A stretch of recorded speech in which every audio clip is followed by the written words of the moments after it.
अस्सलामु अलैकुम वरहमतुल्लाहि वबरकातुहु। अल्हम्दुलिल्लाहि रब्बिल आलमीन वस्सलातु वस्सलामु अला खातमिल अंबिया'i वल मुरसलीन। आज हम तजवीद और तरतील के उसूल व क़वाइद के साथ सूरह फील सीखने की कोशिश करते हैं। अऊज़ु बिल्लाहि मिनश शैतानिर रजीम। बिस्मिल्लाहिर रहमानिर रहीम।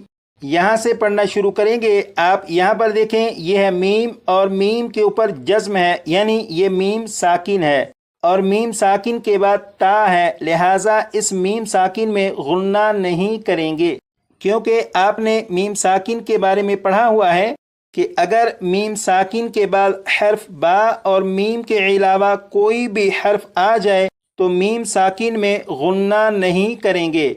इसका मतलब यह है कि मीम साकिन के बाद अगर बा या मीम आ जाए तब तो गुन्ना करेंगे, लेकिन इन दो हरूफ के अलावा कोई भी हर्फ आ जाए तो मीम साकिन में गुन्ना नहीं करेंगे।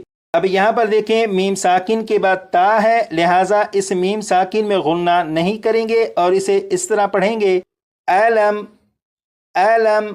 अब इस लफ्ज़ को पढ़ेंगे तारो तारो।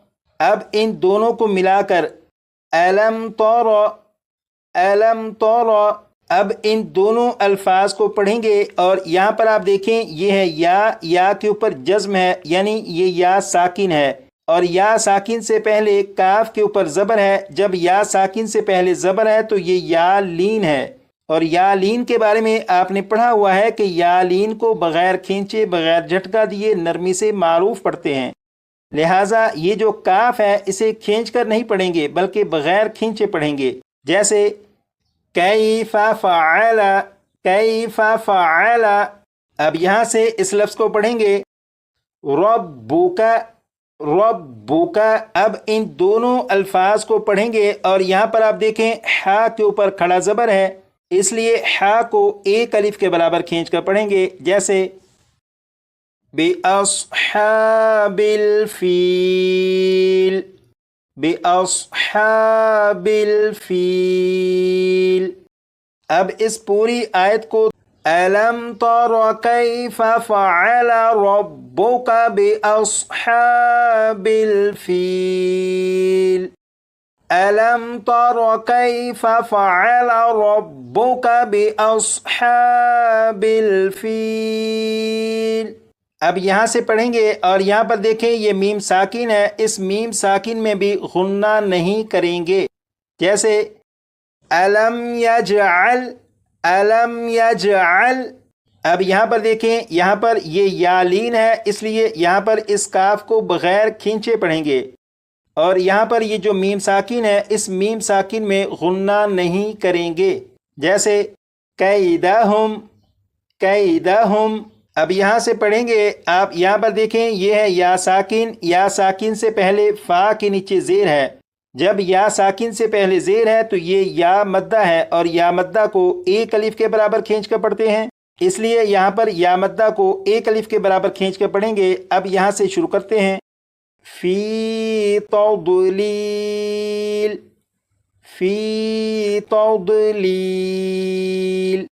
अब इस पूरी आयत को अलम यजअल कैदहुम फ़ी तौदलील अलम यजअल कैदहुम फ़ी तौदलील। इस लफ्ज़ में सीन है, सीन को सीटी की आवाज़ के साथ पढ़ेंगे। जैसे व अरसला।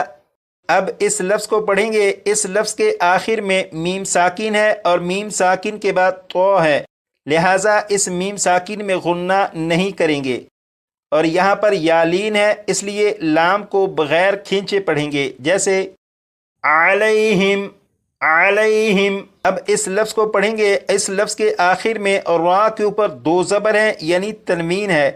तनवीन के बाद हमज़ा है और हमज़ा हरूफ़े हल्की में से है, इसलिए तनवीन पर गुन्ना नहीं करेंगे और इसे पढ़ेंगे त्वयरुन طیرن، اب اس لفظ کو پڑھیں گے اور اس لفظ میں آپ دیکھیں یہاں پر الف سے پہلے زبر ہے، لہٰذا یہ الف مدہ بن گیا اور الف مدہ کو ایک الف کے برابر کھینچ کر پڑھتے ہیں۔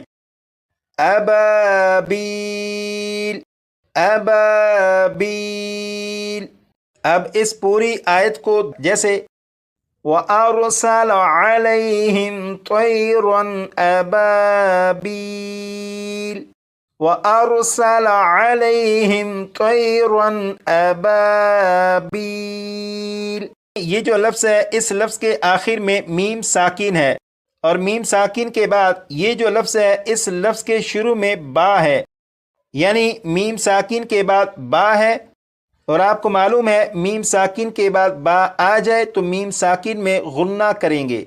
ترمیہم، ترمیہم، اب اس لفظ کو پڑھیں گے اور یہاں پر یہ جو تا دو زیر تین ہے اسے میم کے ساتھ ملائیں گے اور غنہ کر کے پڑھیں گے، جیسے بحجارتم، بحجارتم۔ اب ان دونوں الفاظ کو پڑھیں گے اور یہاں پر دیکھیں نون ساکن ہے، نون ساکن کے بعد سین حروف اخفا میں سے ہے، لہٰذا یہاں پر نون ساکن میں اخفا ہوگا یعنی غنہ کر کے پڑھیں گے، جیسے من سجیل، من سجیل۔ اب اس پوری آیت کو ترمیہم بحجارۃ من سجیل، ترمیہم بحجارۃ من سجیل۔ اب اس لفظ کو فجعلہم، فجعلہم، اب ان دونوں الفاظ کو پڑھیں گے، یہاں پر میم مشدد پر غنہ بھی ہوگا اور یہاں پر الف کے اوپر جزم ہے، یعنی یہ حمزہ ساکنہ ہے، تو حمزہ ساکنہ کو جھٹکا دے کر پڑھیں گے۔ کعصف مأکول، کعصف مأکول۔ اب اس پوری آیت کو فجعلہم کعصف مأکول، فجعلہم کعصف مأکول۔ اب ہم قاری صاحب سے درخواست کرتے ہیں کہ ایک مرتبہ پوری سورۃ الفیل ہمیں پڑھ کر سمجھا دیں کہ ہم کس طرح پڑھیں۔ اعوذ باللہ من الشیطان الرجیم، بسم اللہ الرحمن الرحیم۔ ألم تر كيف فعل ربك بأصحاب الفيل ألم يجعل كيدهم في تضليل وأرسل عليهم طيرا أبابيل ترميهم بحجارة من سجيل فجعلهم كعصف مأكول۔ ان اصول و قواعد کی روشنی میں قرآن پاک کو اچھے انداز میں پڑھنے کی کوشش کی جائے، اوروں کو بھی قرآن پاک کی طرف متوجہ کیا جائے کہ وہ اللہ رب العزت کی اس کلام پاک کو بہترین اصول و آداب کی روشنی میں پڑھنا سیکھیں اور اللہ رب العزت کی کتاب کے معنی اور مطالب کو دوسروں تک پھیلانے والے بن جائیں۔ اللہ رب العزت مجھے، آپ کو اور ہم سب کو عمل کی توفیق عطا فرمائے۔ اب تک کے لیے اتنا ہی، انشاءاللہ ملتے ہیں اگلی ویڈیو میں، تب تک کے لیے اللہ حافظ۔ السلام علیکم ورحمۃ اللہ وبرکاتہ۔